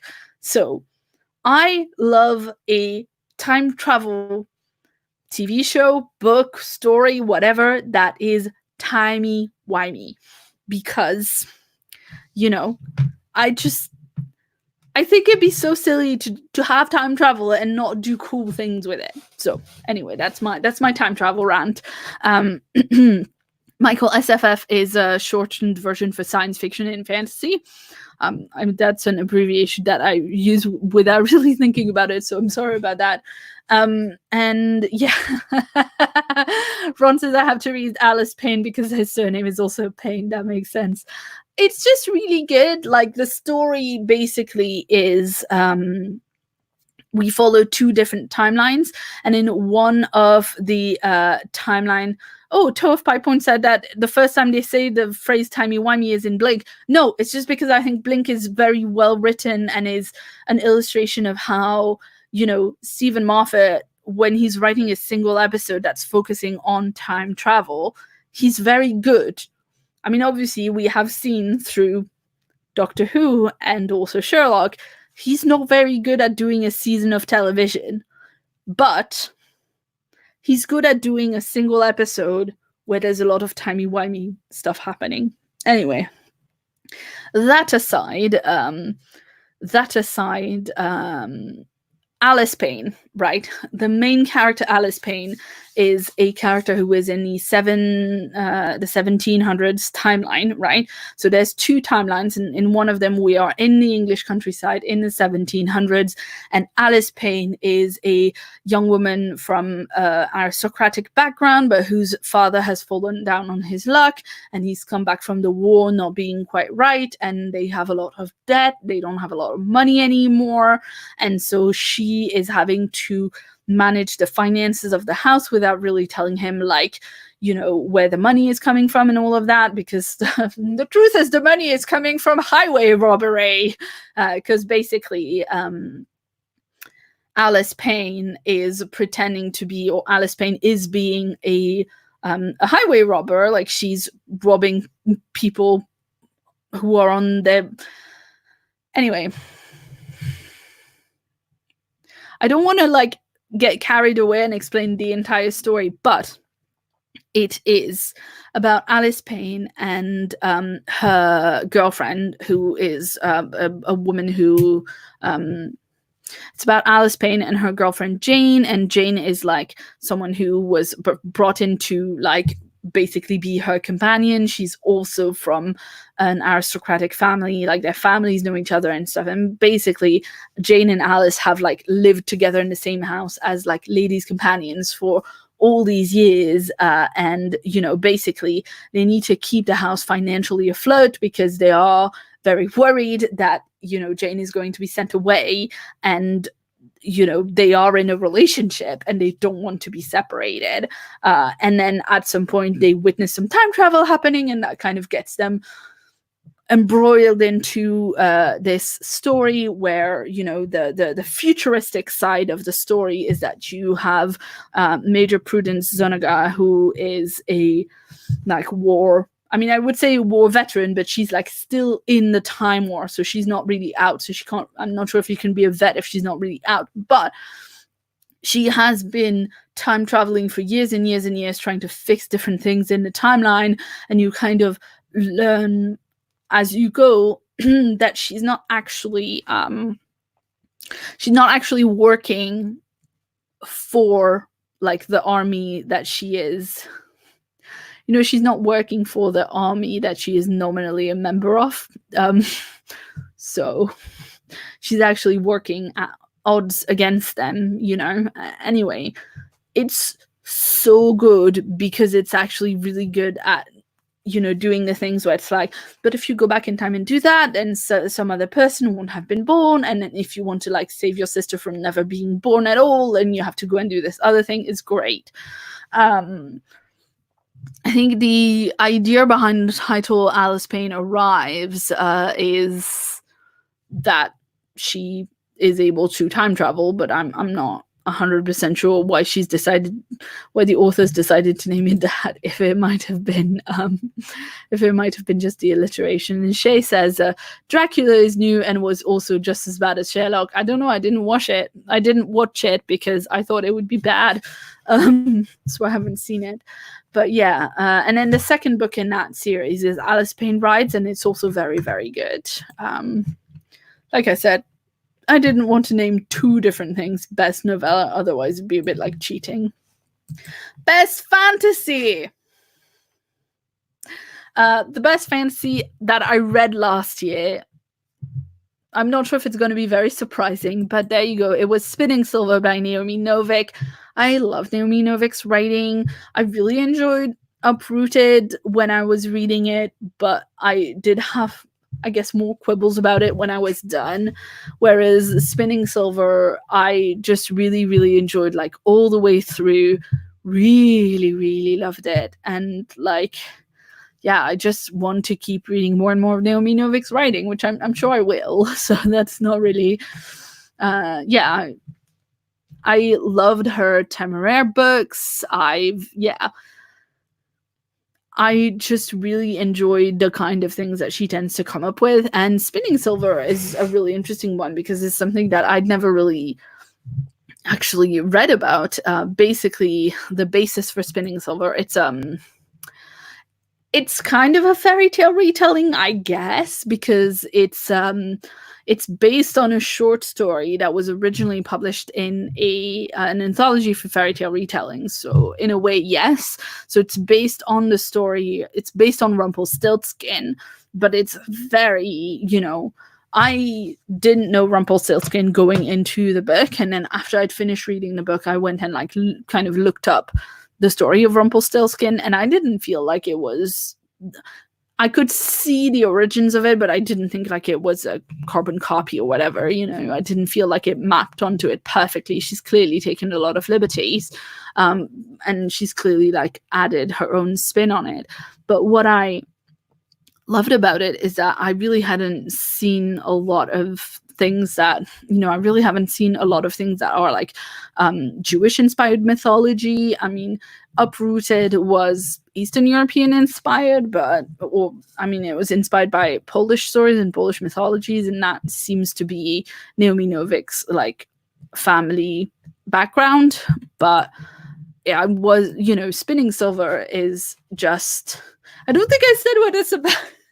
Okay, Spinning Silver is the story of Miriam, who is the daughter of a moneylender, but he's really bad at money lending, if you will. Like Miriam's dad, whenever someone borrows money from him, he's not very good at getting it back, which is an essential part of money lending, like getting the money back, right? So the Miriam's family, who are the money lenders, are like the poorest people in town, right? Because they lend money out to everybody and they are not very good at collecting the money back. And, you know, it's really interesting. You kind of see it from her eyes at first, where she's like, it's because my dad is not very forceful or whatever.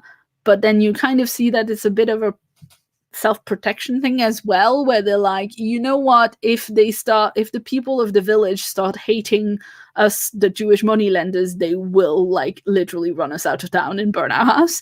So it's really, you know, it was just really interesting to see like these kind of perspectives that I hadn't seen before. But Miriam, basically what she does is she decides that she's going to take over the business and she's going to like go and collect on the debt and like run the business herself. And it turns out she's extremely good at it. But the problem is, at some point she starts bragging about how good she is at the money lending thing, and she says out loud that she can turn silver into gold. And she says that whilst her and her family are traveling on the ferry road, which means that the fairy king can hear her. And he comes along and, you know, tells her, oh, you can turn silver into gold. You're going to do that for me. And so now she has to deal with this bargain that apparently she made without meaning to, for this really scary dude who is telling her like, you have this many days to change this much, blah blah blah. So she has to try and figure out basically how that works. And again, I don't want to say too much more, but it's really great. Like, and it's got a bunch of different points of view, which I think like all really work very nicely. And you kind of see like differing like ideas and opinions and like point of view. And that's what a point of view is about. I love a novel with a bunch of different point of views. You know, it can be clunky, but when it works, mwah, I love it. Let's see. Kilomino says, I wonder how many great stories we're missing due to cultural and language separation. My favorite stories are in Russian. Most of them feel untranslatable. I mean, I feel like it's not necessarily that they're untranslatable. I mean, if you were to translate them, they probably, you know, you can't help but miss some context, right? And I feel like, as someone who comes from, you know, not England, not the US, as someone who comes from a culture that is not, and it's obviously French in France is obviously not a minority culture, right? Like, it's not, it's just not. But it is also not the like number one majority culture in the world. Like, it doesn't have the cultural hegemony that the English language broadly, and then particularly US culture does have. So coming from seeing that from the outside, I know what you mean, right? A lot of the time it feels like stories that are, you know, stories that are from other cultural origins, like, even if you translate them, you're going to miss a lot of cultural context. And when we read American stories, we have a lot of cultural context that we had to learn that, you know, people from not the US had to learn the cultural context. So I see what you mean. And I still wish, even though a lot of things are untranslatable, that there would be more efforts to do that translation. But yeah, let's see.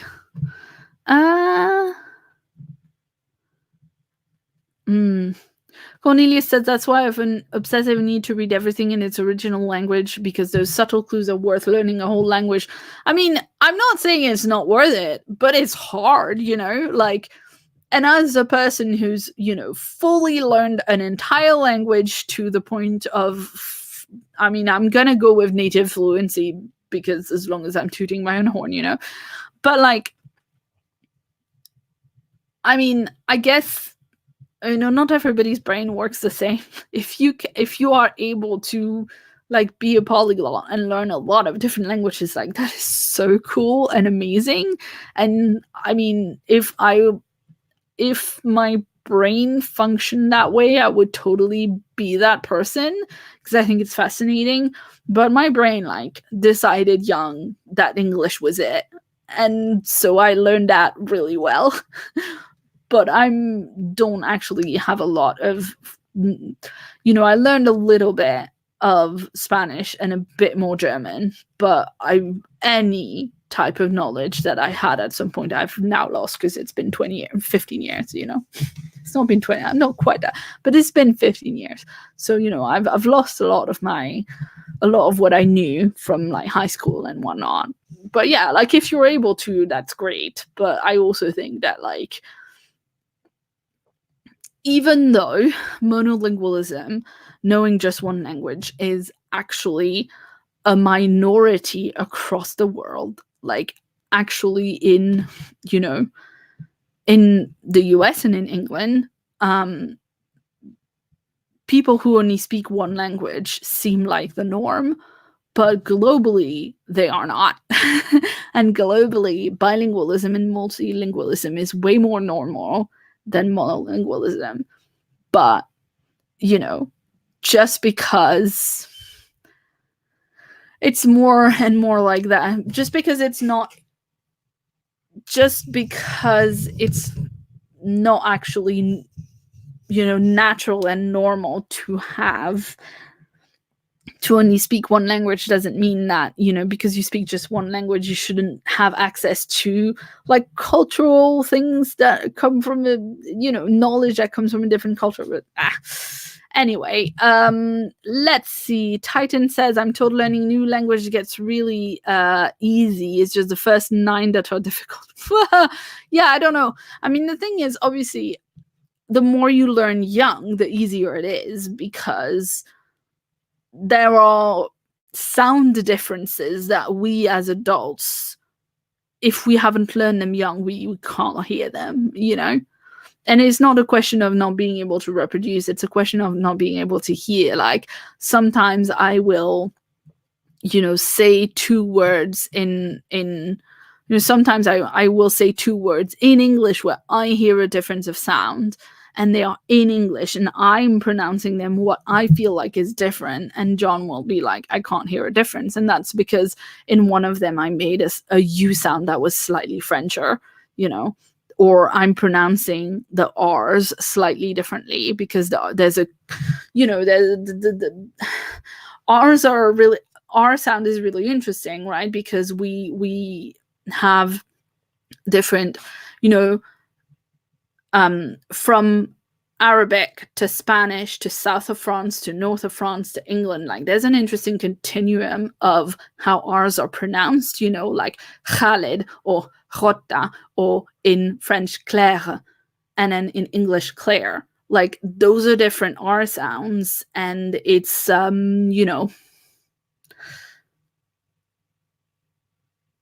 mean,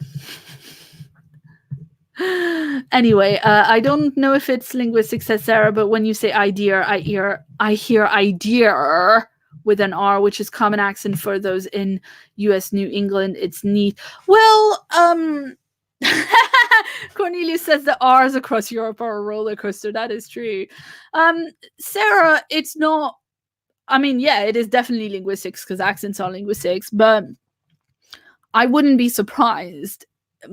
I know that I sometimes sound American because a lot of my language was acquired from like watching TV, watching US TV with subtitles.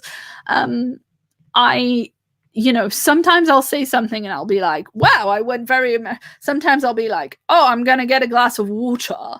Sometimes I'll be like, oh, I'm gonna get me a water. And it's like, that never sounded more British than that. And then sometimes I'll be like, oh, water. Well, that's very posh. I don't know. As you can see, I'm struggling with even reproducing what I'm talking about. So anyway. Dear, oh dear. And I am also very bad at distinguishing accents in English. But I have 2 more books that I want to talk about, and then she went back to sleep, so she doesn't need to be fed, but I'm going to need to be fed at some point. So let me tell you about my favorite science fiction that I read in 2019, and I think possibly not the most surprising either. But this one goes to Record of a Spaceborne View by Becky Chambers, which is the 3rd book in her Wayfarers series. I don't know if you can see, by the way, but I've got those Wayfarer posters in the back. I'll move you back again so you can see Tabby, but those right there, those are posters for Wayfarers that I got from when it first came out. If you were pre-ordering, you could get some. So anyway, so random. Never mind. Record of a Spaceborne View is a really kind of like beautiful, slow science fiction story that is about the last survivors of Earth to leave Earth. So it's not about them leaving. They've left a long time ago. It's about this like group. Yes, I do have a Lego Hogwarts. John gave me that for Christmas last year. It was pretty cool. Let's see. Record of a Spaceborne View is about the Exodus fleet, and so the Exodus fleet is something that got mentioned in the first couple of books of the Wayfarer series as like just a thing that is where one of the characters come from, right? That's the background from one of the characters, and it was always like a really interesting thing that I wanted to know more about. And in this book we get a story that is set on the Exodus fleet. It's not the story of the Exodus fleet, right? It's not their history, but it's a story that is set on the fleet. And it's so interesting because it's a sci-fi story, far future. We're in this galaxy where there's a lot of different aliens and cooperation and all that. Some people have said it was kind of Star Trek-y in its like sort of ethos, I guess, like because you get to see all of these different like races of aliens and all these different planets and stuff. But in this one, we stay on the Exodus fleet, and it's basically people, instead of being on a planet, they live on a fleet of spaceships, right?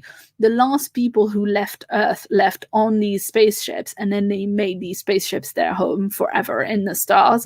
So they took those ships and left and like found a place to be in orbit and to stay, and they live on those ships. And it's just this like story about communal living, and how they organize their lives and how they like keep going and survive, because now it's at a point where it's been generations and generations and generations, and you've got people leaving the fleet, and you've got, you know, a lot of empty spots, like there's not as many people living there as there once was.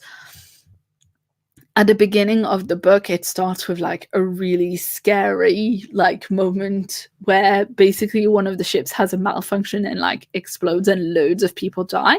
But you follow a few different characters that have different jobs. I mean, some of them are kids and they just go to school, but you follow a woman who's like basically like a cultural expert. Like she's kind of a cross between, I guess, like a minister and also like an ambassador almost. And she has an ambassador from another planet visiting her. And then you've got one of the characters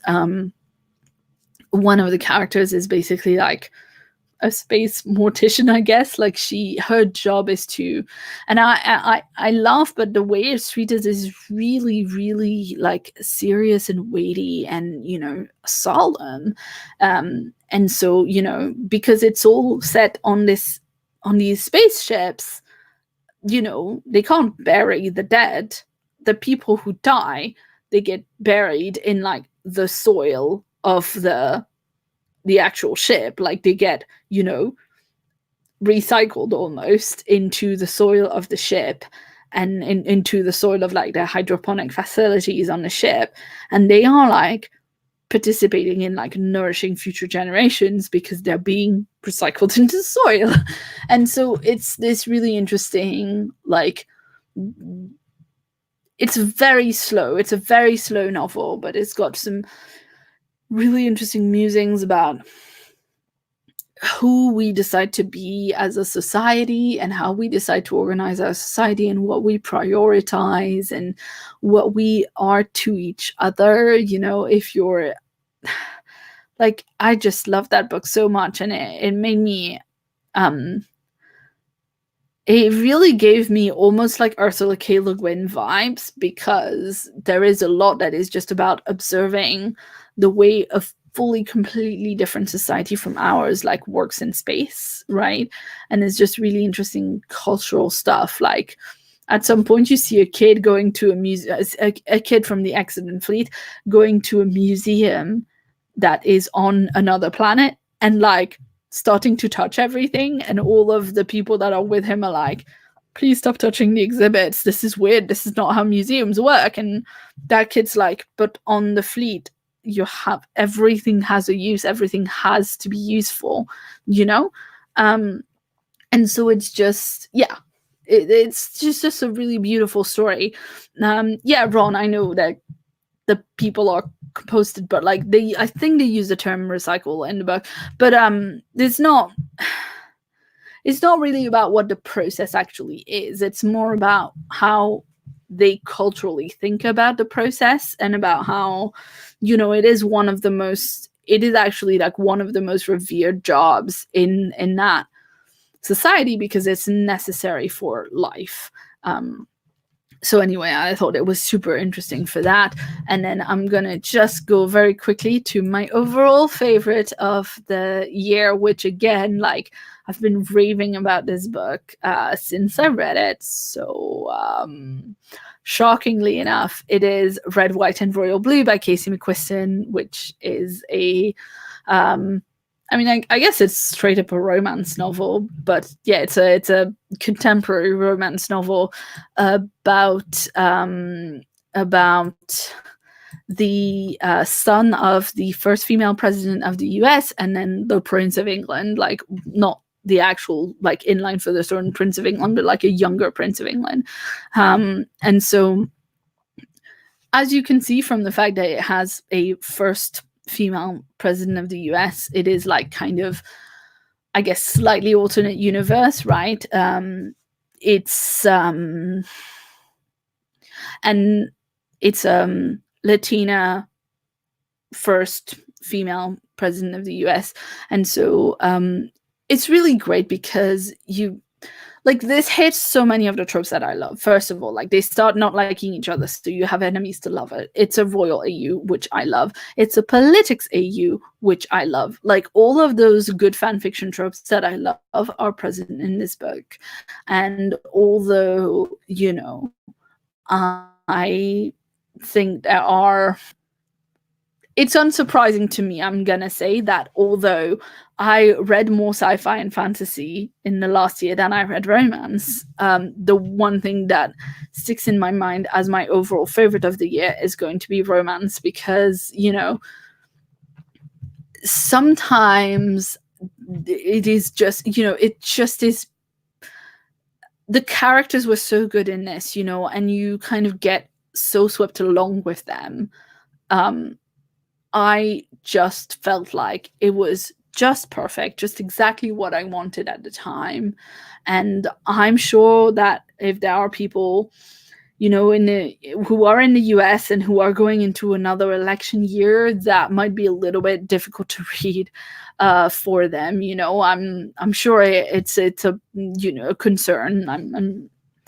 I don't want to diminish that.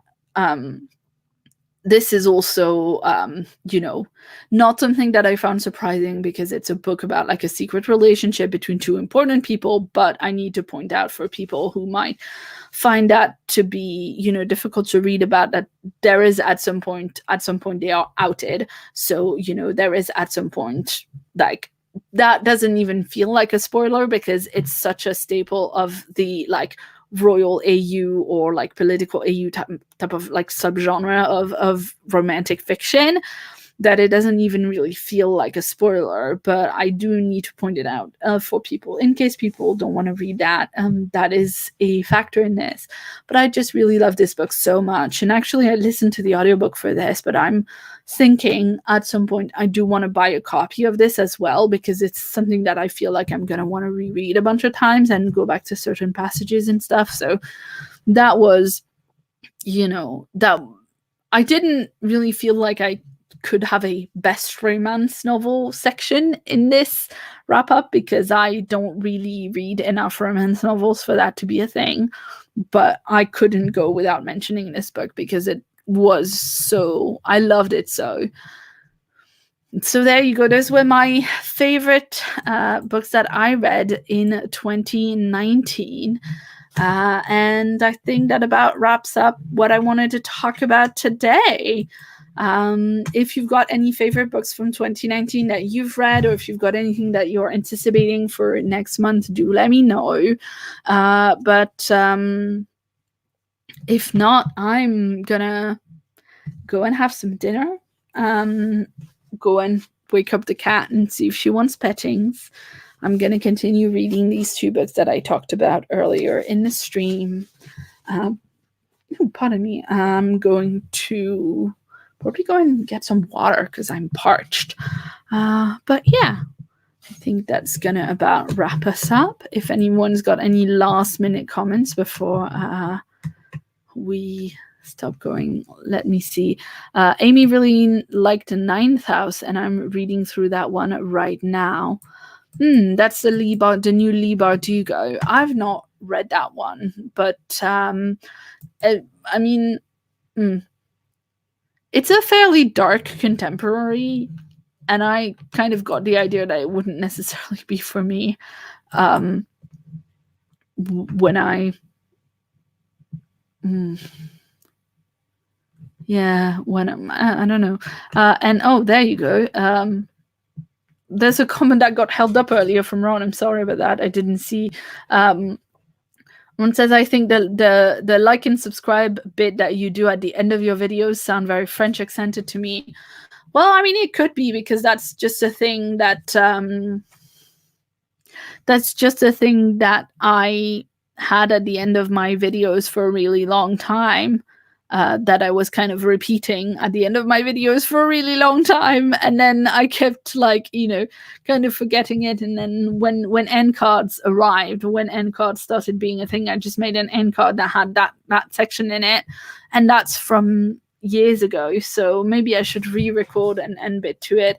And Titan recommends, Titan says, I really fell in love with Rise of Kyoshi. I did really love Avatar, so Avatar The Last Airbender, so Rise of Kyoshi does sound like something I would love as well. I know other people who've loved it as well, so I'm not, that definitely sounds like something I want to put on my list. But there you go. I think that about does us for tonight. So I am going to sign off and wish everybody a very nice evening or a very nice afternoon if you're watching from the US. And I am going to go and see if it's early enough to play The Sims 4. Maybe not. So yes. Bye. No. Bye. This is very great at this. There you go.